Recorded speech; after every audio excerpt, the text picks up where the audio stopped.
Hello YouTube, this is Morgan Airspeed Prime here with my next Shadow of Kyoshi chapter analysis video. This one's going to be for chapter 9, which is called The Crash. So this one obviously deals with the sort of introduction of Yoon into the sort of present day story. We already had the prologue with him, but that was in the past. Now we're seeing what Yoon is like in this book, because we only saw that last appearance of him at the end of the first book, and he didn't speak.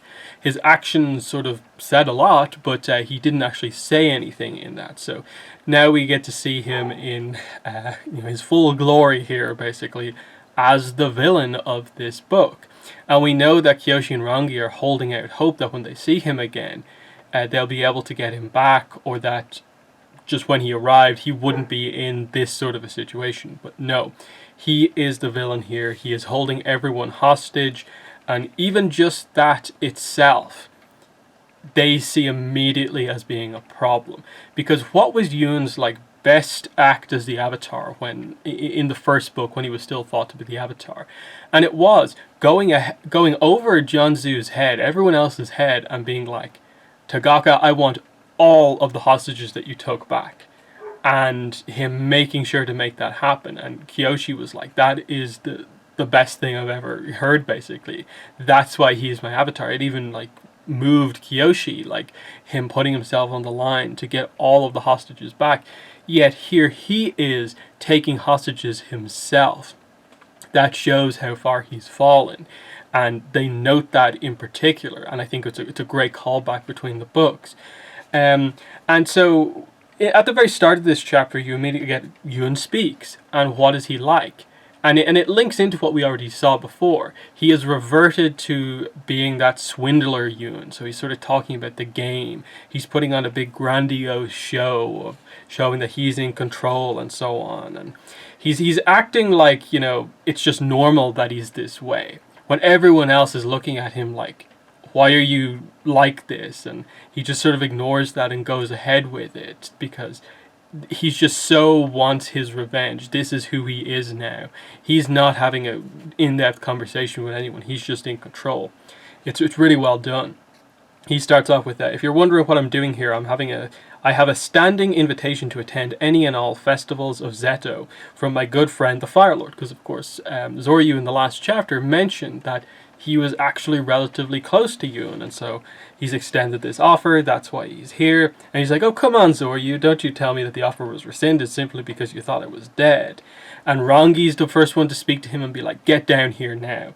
And it's just noted that she's stern when she says this, but also surprisingly calm given the situation. And he's just like, hi to you too, Rangi. He's making a little bit of a joke out of the situation. Everyone else is like, this is super serious. They don't know what he's going to do.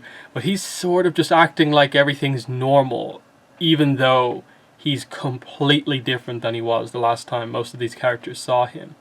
And yeah, this is where we get the reveal of how he's taken everyone hostage. We look down at everyone's feet, and their feet up to their ankles have been sunk into the ground with the earth all around them. And he's done this to basically everyone at the party. So huge, large-scale earthbending attack just to basically sink everyone's feet into the ground and keep them there. With the idea being that they sort of imply here that if they acted out, he could just do a subtle bit of earthbending and just sort of almost rip them apart. He notes here that you have to hand it to Fire Nation folk. I threatened them once and explained to them if they moved or made any noise, I'd make them regret it. And you know what? They were smart enough to comply. I don't have to make examples out of them. Don't you just love the discipline of these people? Earth Kingdom citizens would have blustered and yelled, how dare you? Don't you know who I am? I swear, Kyoshi, our countrymen could be so annoying sometimes, and I would just... And in the narration it says, he squeezed his hands, making a snapping, twisting motion. It was a gesture of frustration similar to the one Zoryu had made before, but Yoon is in control of everyone's legs. So he basically is implying he would have broken people's legs just because he has their legs implanted in the ground if they had spoken out or done anything. So with this, Rangi sort of screams at Kyoshi, do something. She wants Kyoshi to sort of counter Yoon's big bending with bending of her own, but Kyoshi freezes. She doesn't know what to do. This is exactly what she didn't want, she hoped didn't happen, that she didn't have to fight Yoon or anything like that, and she can't really bring herself to. She doesn't really use bending. Like, she gets sort of up close to him and then sort of swings her fan at him, but he just, grabs a Fire Nation citizen and puts it in the way, and he's like, whoa, well, this is a first for our friendship. You actually just tried to hurt me. But he's still playing it off as just a joke, that he's not attacking Kyoshi or Rongi, because it's his sense of justice here, of like what he wants, and that is revenge against the people who made him believe he was the Avatar and then betrayed him and have made him feel like nothing now. They're the people that he wants justice against. And that's what we get into here.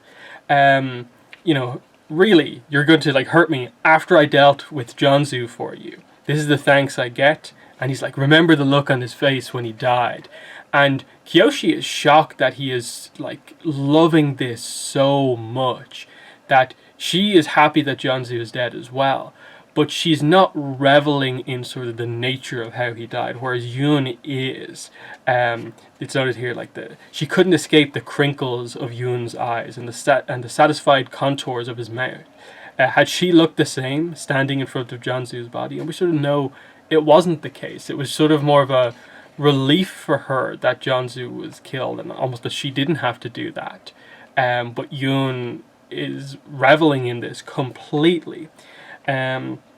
So she asks him, what do you want? What is this all about?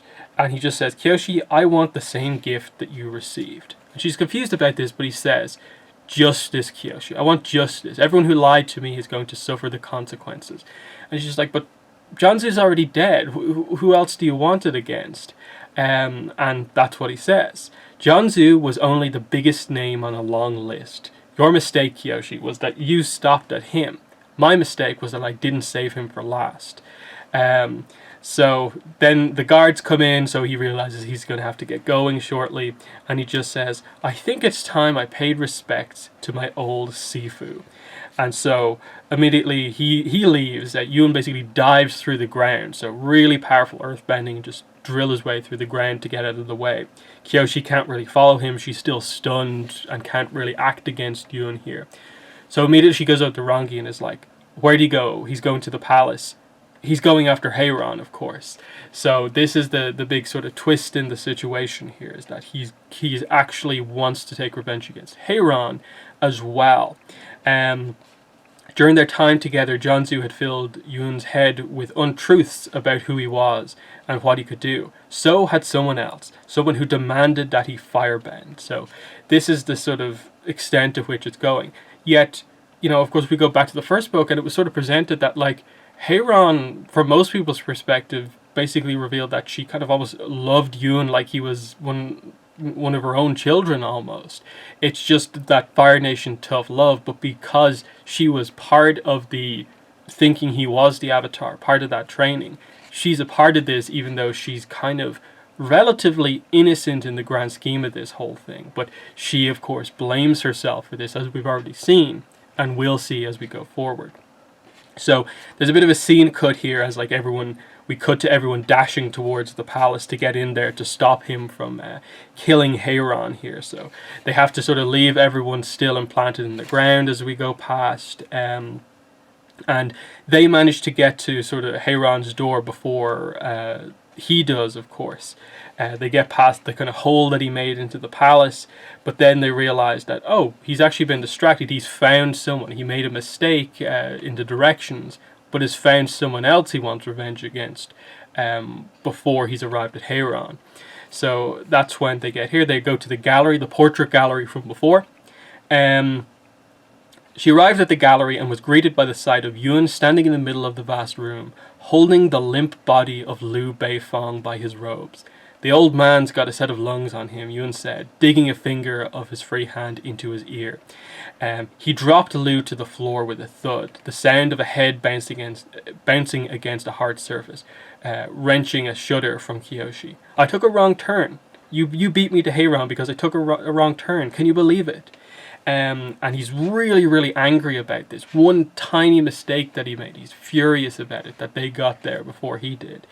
But it's such a, it really gets across how unhinged he is, of just that he's joking at times and he's peaceful, and then he just accelerates into like killing Lou here out of nowhere. And it makes sense, Lou along with Jianzhu, they were the two basically responsible for convincing the entire Earth Kingdom and the world that he was actually the Avatar.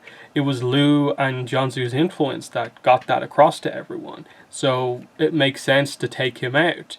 And it's one of those things where, like Jianzhu, you ultimately can accept his death. Similarly, Lou, you can accept his death. He hasn't been the nicest character. But it's an interesting reveal here. Liu Beifong, someone in Toph's past lineage, gets assassinated by someone who is thought to be the Avatar. Like that, the Beifong family actually have this like very important like thing that happened to them in their history, which is quite interesting. And you just notice, like, I've been here before. I can't believe I made a mistake. I've been to the palace more than you have, but you made it here. Of course, it's revealed that they got there first because Rangi knows the kind of map of the palace a bit better than he does, of course. Yeah, he just says, did you know that without that old coot's backing, Jianzhu would never have been able to declare me as the Avatar? Liu was partly responsible for what happened to us. In his way, ending him was good, but Heiran will be even better. So that's the interesting thing here of like going into this and like, okay, he has a list of people that he wants to take revenge against. Is Kyoshi on his list? And ultimately, your takeaway from this chapter is that no, he had a chance to attack her, but he didn't. And he's more like, oh, you've actually chosen to attack me, but he still doesn't treat her attacking him as a reason for him to go after her. And he's still talking about like, your list wasn't big enough, but I'll get revenge for both of us. We're both involved in this. So he was also responsible. Heiran's also responsible. And that's going to be an interesting thing in terms of Yoon. He doesn't have his whole quest for revenge figured out at this point. He's still, processing everything as well. So very, very interesting stuff. And he does say that, in response to Kyoshi saying, but she's Rangi's mother. You're really going to kill her. And he's like, okay, Kyoshi, I urge you to take Rangi away so she doesn't have to witness her mother being killed. He doesn't care that it's someone close to his former friend, basically. So, just this is how far gone he is. But, of course, Kyoshi still believes this is him under the influence of a spirit. And that's what she's sticking to. That there's no way Yoon could just become this person without some sort of an outside influence. But, anyway, so they're in the portrait room. This is when Chancellor Dairin comes in and is like, no guards, don't attack. Because he's so protective of the portraits. If a big battle takes place in this room, all the portraits will be destroyed and so on. And he's like, well, yeah, he's surrounded. He's nothing to bend with in here. Because I guess the way the room is constructed, I suppose it's mainly wood and stuff like that. They're probably too far away from most Earth, so they feel like they have him surrounded here with no obvious way for him to earthbend. And this is where Yoon really showcases how impressive he is. He's like, as a matter of fact, I do. And so very interesting technique here. He basically rips the paint, the pigment in the paint on all these portraits off the portrait. So he destroys them on this like structural level, and just destroys all the portraits of the Fire Lords, the Fire Avatars, and gets this big blob of basically, ink earth, basically, because it's colored, of course, it's pigment, and forms it into a big blob over his head. And it's, he can make it solid if he wants, but it's kind of almost like earth water bending here, the sort of stuff that he has going on. And so they linger on the idea of like Kyoshi looks on as the portrait of Avatar Zeto is ripped apart as well, and they just like they note the mighty Avatar Zeto resisted the longest, but his portrait also fell. And then so what Yoon does to get out of this situation is that he slams this giant blob into the ground and basically makes it explode into it basically goes off like a grenade, basically, and it just sends these kind of fractured pieces into everyone around. And this is where it becomes an important plot point that Kyoshi, as was noted a chapter or two ago, came to the party wearing her armor with the chainmail in it. So of everyone there, you know, Kyoshi's right there next to him.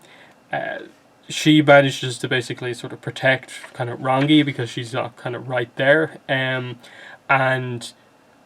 everyone else is killed. That these shards of like spiked pigment just get sent everywhere, ripping the room apart. And Dairin gets absolutely ripped apart here. He's just killed more or less on the spot here. In the next chapter it's revealed he's still alive, but there's no hope for him, basically. There's so many puncture wounds. It's absolutely devastating what he's just done. Yeah. And then, like a gleeful child permitted to break a jar, he hurled it on the floor. The pigment exploded in a storm of hardened pellets and sharp fragments and blinding mist. Kyoshi managed to shield her eyes before flying shards embedded themselves in her forearms. A chunk of paint hit her so hard in the midsection that it knocked her on her back, snapped a patch of links in her chainmail, metal pouring out of her like spilled guts. Her windless gasps did nothing but coat her mouth with red dust. By the time her blurriness in her vision had cleared and the vapors from the paint explosion subsided, Yoon was gone. So there is Yoon's first appearance, arriving on the scene to assassinate Heiran, but he gets Liu Beifong instead, and then to make his escape, he kills Dairin, a bunch of other Fire Nation guards, injures a lot of other people, including Kyoshi, with the idea that if Kyoshi wasn't wearing her armor, she'd probably be dead here, because, you know, taking a blow like that right to her midsection, and is only saved here because of her chainmail, and even her chainmail takes tons of damage. You know, this was a killing blow here, and this has to be something that wakes Kyoshi up to how she's meant to view Yoon, but she still doesn't, as we get. It's going to take the entire book to get Kyoshi to the point where she realizes that she is going to have to fight Yoon. She's already frozen at the start of this chapter when Rangi was urging her to take him out, to bend against him, but that's not actually happened here. So really, really like the way that this one works out. So much nuance to the way they present Yoon, because it's the first time seeing him as the villain, and I love the fact that he is so unhinged. He can talk normally, he can be his usual composed, charismatic self, but then immediately turn into the more sort of cruel character who loves the way he killed Jianzhu, has just killed Liu Beifong off screen, and then is so willing to do such a lethal move to kill people at the end. Big turn for the character, but it's very well done.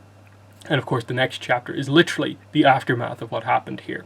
So there are my thoughts on this chapter. In the comments let me know what your thoughts are. But that's been the video. Thanks for watching, and bye.